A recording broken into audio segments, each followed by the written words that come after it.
we don't know exactly what the optimal conditions are under which you toughen up, let's say. Most children now have older parents, right? Because people aren't having children until they're in their 30s. And there's a big difference between having a parent who's in his or her 30s and having a parent who's in his or her 20s. Yep. The 20-year-olds are still kind of like kids, and they're going to be more usefully neglectful, I would say. Well, look, one of the things we used to do with my daughter when she was very little was, she was about a year and a half, is we'd have her in a room alone, and she would usually complain about that for a few minutes, and then she'd find a way to amuse herself. She liked to take books out of shelves and put them back in, and like if you let her get through that initial bit of misery, then she would learn how to regulate herself, and she got very good at that.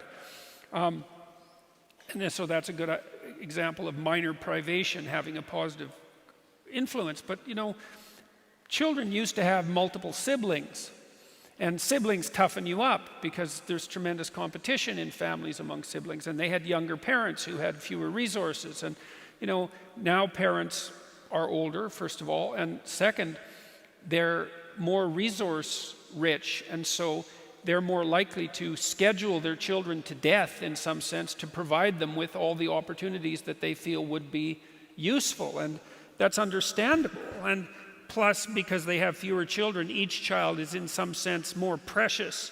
Not like if you have 10 children, you don't love all of them, but there's 10 of them.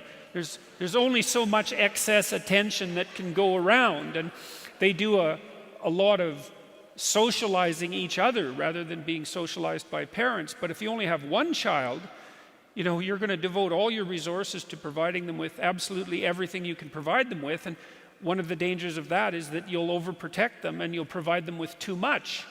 And we don't understand those dynamics, right? We don't understand how much you should stay hands off your kids and let them go out there and make their own mistakes and find their own way. And that's tricky, and we're ignorant about it.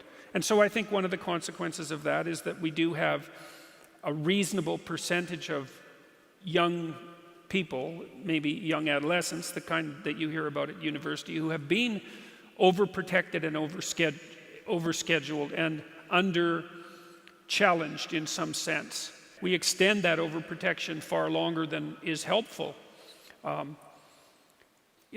It's hard though, because as I said, when you have resources, you can use them to make your children's lives, let's say, easier. But the question is, do you really want to make the life of someone you love easier?